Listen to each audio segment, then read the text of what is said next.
We're heading off to a remote road next week, so Jamie's going to do some checks on the Caravan and he'll talk you through them. Just going to head off remote, so I'm just going to go do some maintenance checks and check the oils and stuff like that. Get underneath the vehicle, just make sure everything's where it should be, bolts and everything else are tight, and yeah, nothing stuck up under there like grass and everything else from when we go off road and everything. First off, oils, and just do the bonnet oils and stuff like that and fluids to make sure they're right. Should be alright because we've only done 4,000 k's since our last service, and Toyota usually 99% of the time really good at checking things and go through everything, so part of their servicing. Just do the oils. So it's been sitting here for about 3 days, so can almost judge it right from there. So it's right on full. I'll do another check. So all the oil's down at the bottom. So there's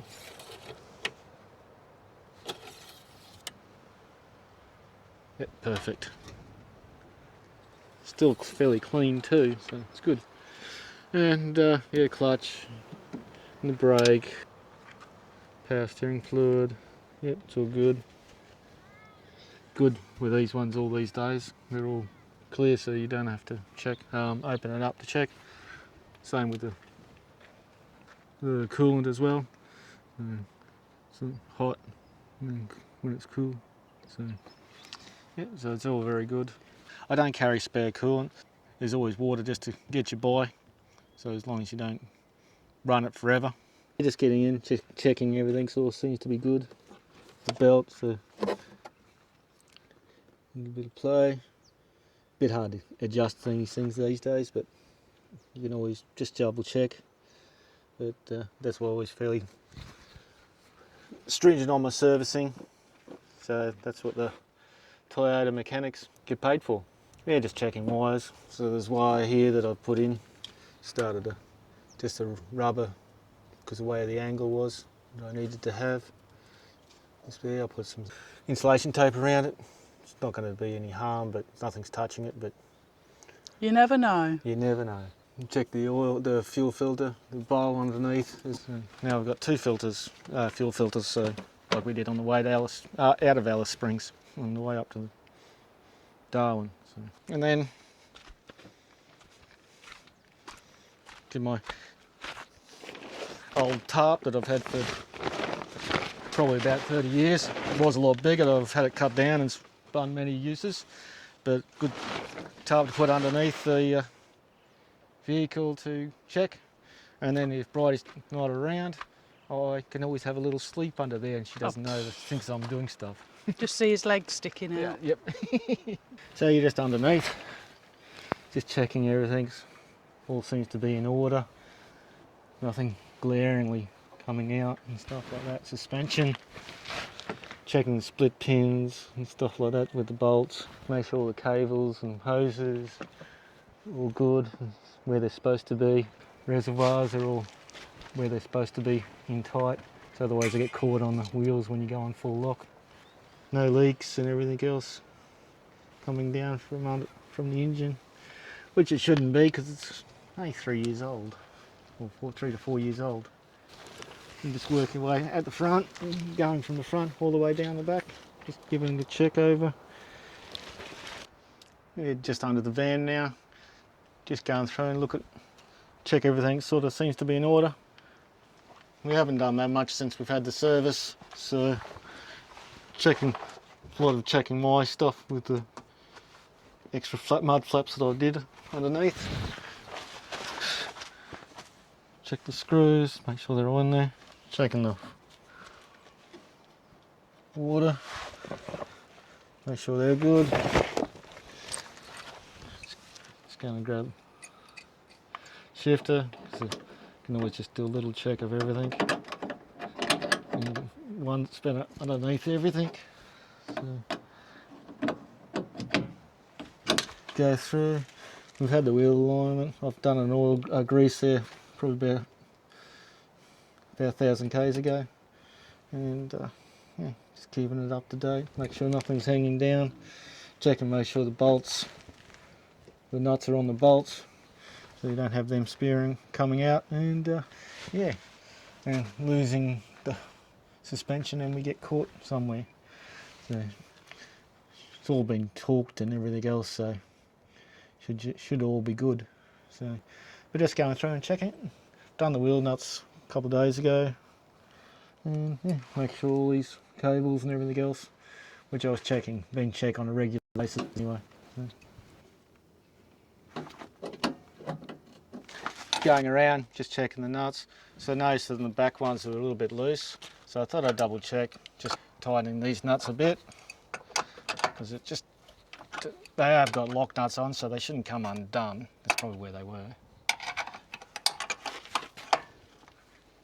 Just give it a little bit tighten up, and then this one here, it was on the back ones, they're starting to be like rattling, really loose, but that's the rattles down in here inside.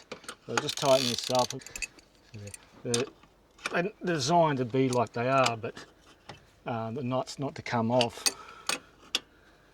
but just to have it firm. So now double check. Probably a little bit too tight. Just loosen that off a bit so I can still get the thing down, up and down. So now we're driving along the corrugated posts and not bouncing up and down. So just they don't just flop down. So just tighten that up a bit, and good. And then I use the electric drill to wind them down rather than the impact wrench, because for two things, it's quieter and there's less stress on the workings. That's it. So I've done the two back ones, and I thought I'd check them. Now they don't bounce up and down. It's when they're upright, when they're lifted up. So, because I thought, oh yeah, it'll be a bit of wear. It's bouncing along, especially on corrugated roads, it'll be wearing things. So, even though it's a really good setup.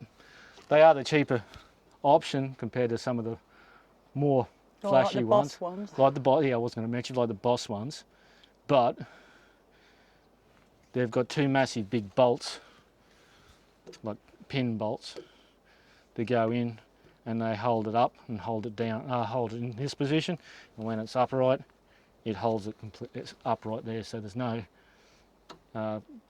chance that you may have just missed it latching it in, especially when you've got these two pins here. If they're all the way in, you mean you're all latched in, and then you can see the big pins behind here too.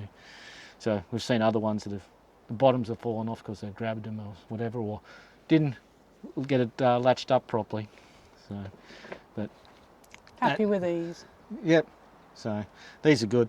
So we don't need to do big jacking up, leveling and stuff, because we've got the airbags to level. And just a normal wind up jockey wheel. And there's only $80 or something like that. So rather than the $500 for a Boss one. They would be nice and you can leave them on, but they're... It's got to stop somewhere with the spending.